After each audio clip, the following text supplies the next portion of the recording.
আমাদেরকে শুধুমাত্র মূলা ঝুলে দেখে চলে গেছে, কিন্তু কাজের কাজ কে করেছে? আমাদের প্রাণপ্রিয় নেতা, আমাদের জননেতা তারেক রহমান। বগুড়াবাসীর আর একটা প্রাণের দাবি ছিল, যারা সাংবাদিক ভাইয়েরা ছিলেন, একটা ঝুপড়ি ঘরের মতো একটা জায়গায় তাদের প্রেস ক্লাবটা অবস্থিত ছিল। কিন্তু এখনকার প্রেস ক্লাব দেখলে আপনারা অনেকে হয়তো বা দেখেছেন, অনেকে দেখেন নাই। এই সংবাদের মাধ্যমে আপনারা জানতে পারবেন যে প্রেস ক্লাবটা বর্তমান সময়ে একটা অত্যাধুনিক এবং মডেল প্রেস ক্লাব রূপান্তর করেছেন জননেতা তারেক রহমান। আজকে সেটার উদ্বোধন হয়েছে। এবং পাশাপাশি আজকে সকালবেলা আমাদের যে জেলা এবং দায়রা জজ কোর্ট আছেন, এটার এক্সটেনশন ভিত্তিপ্রস্তর স্থাপন করেছেন এবং যে মসজিদ আছে, মসজিদের উন্নয়ন কর্ম সাধন করেছেন।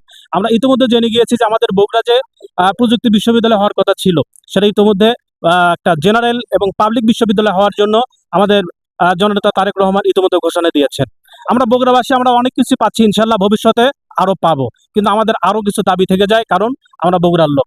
প্রধানমন্ত্রী আমাদের বগুড়ার, সেটা হচ্ছে আমাদের কিছুক্ষণ আগে এক চাচা বলে গেলেন, কৃষি নির্ভর আমাদের এই জনপদ। আমরা চাই আমাদের এই জনপদের যাতে করে আলুগুলো অতি দ্রুত নষ্ট হয়ে না যায়, পেঁয়াজগুলো নষ্ট হয়ে না যায়, কাঁচা সবজিগুলো নষ্ট হয়ে না যায়। এই সবজিগুলো সংরক্ষণের জন্য যাতে সুব্যবস্থা করা যায়, তার একটা মাননীয় প্রধানমন্ত্রী এই ব্যবস্থাটা করবেন। এবং কৃষক যদি আমাদের যদি পণ্যের যদি ন্যায্য মূল্য যদি না পান, তাহলে তারা এগুলো করতে নিরুৎসাহিত হবে, তাহলে আমরা খাবার পাবো কোথায়? সুতরাং কৃষক যাতে পণ্যের ন্যায্য মূল্য পান, এই জন্য এই পণ্যগুলো যথাযথভাবে এক্সপোর্ট এবং ইম্পোর্টের যথাযথ ব্যবস্থা করবেন, এটা আমাদের প্রাণের দাবি।